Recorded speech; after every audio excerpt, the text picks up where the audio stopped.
What's up, guys? Ariel Marquez 702 here, bringing you, the Marquezes, nothing that you've been looking forward to. So, yeah, I'm kidding when I say that, but it is time, guys, for my very first review on my channel, and that, if you guys have been looking forward to it, whether you've been surprised for it from last night's video, or you did check in the description like little cheaters, we are going to be reviewing Super Mario 3D World for the Nintendo Wii U.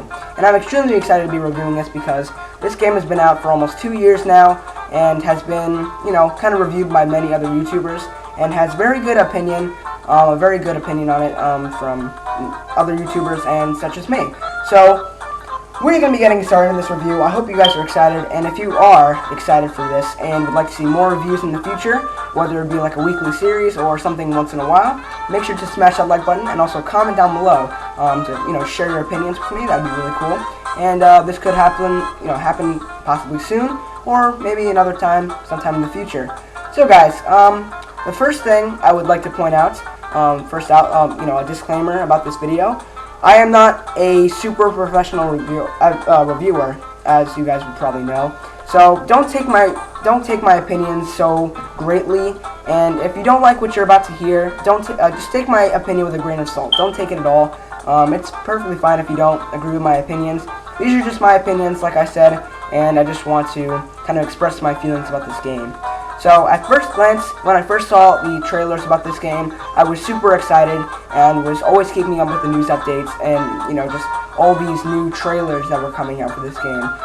When we first saw this in E3 2013, I think, I was just super hyped and could not wait for this game to come out.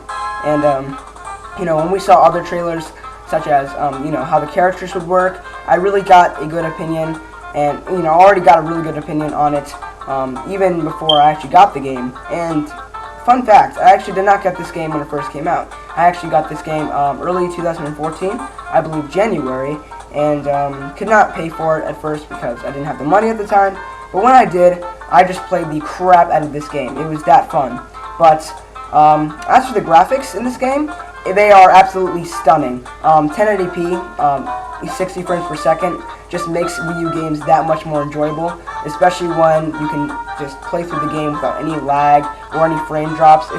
It's just really fun, even though there are a few frame drops then and there.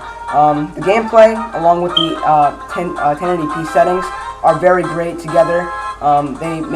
They just make this experience a whole lot better because they're just making it seem much better with the fluent gameplay and also the fluent graphics, so I found that really cool.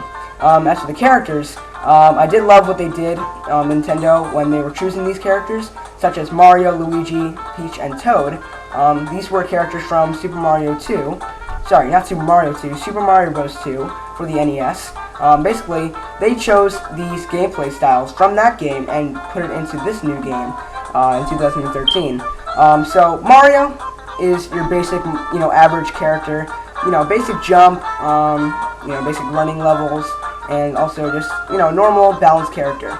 So that's kind of easy.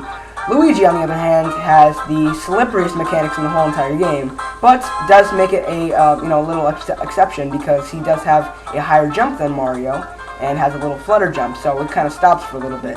So that's one of the good things about Luigi. He has a higher jump, but is a little bit slippery and a little hard to control.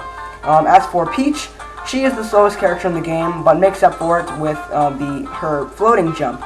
So basically, if you jump with Peach, she'll have a little floating animation for about maybe 1.5 seconds, and then she'll drop to the ground like any other character.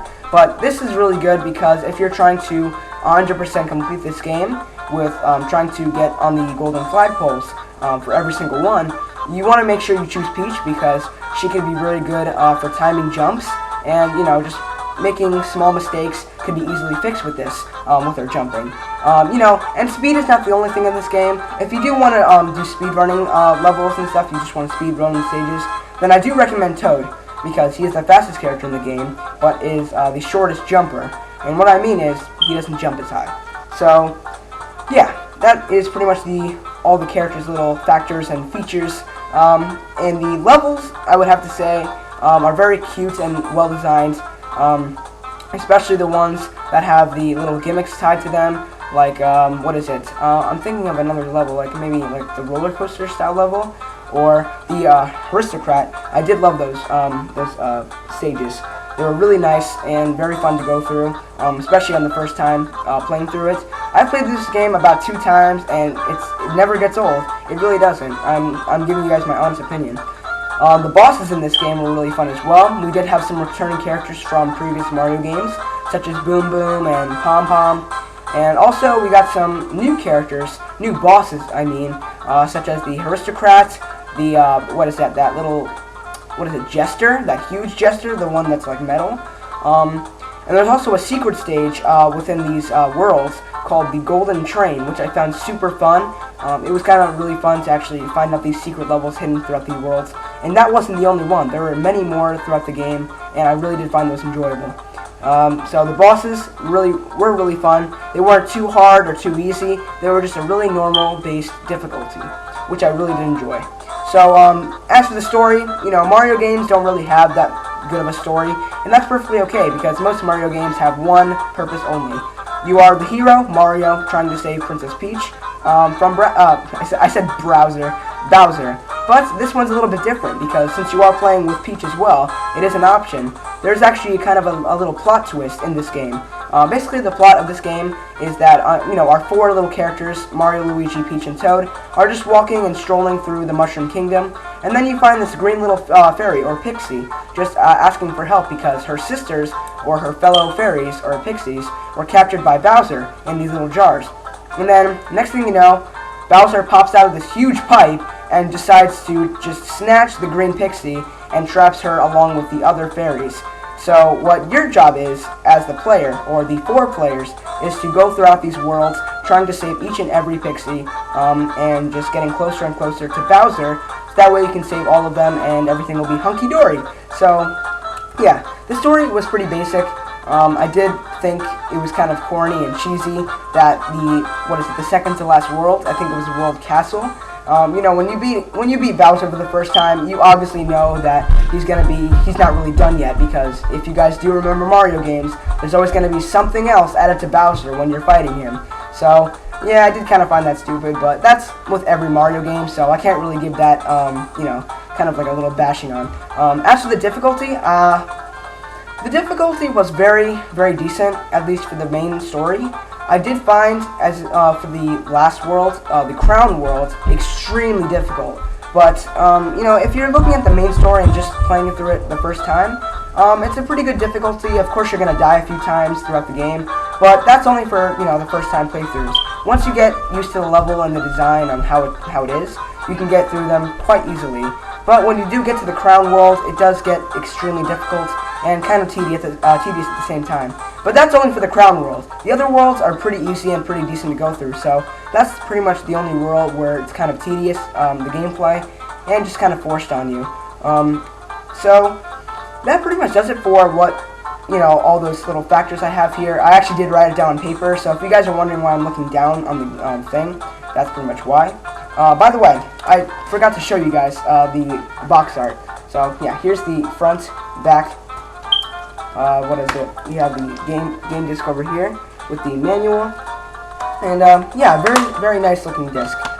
So if you guys do want my recommendations, I do recommend you guys getting this game because it's very fun. It's not anything forced on you.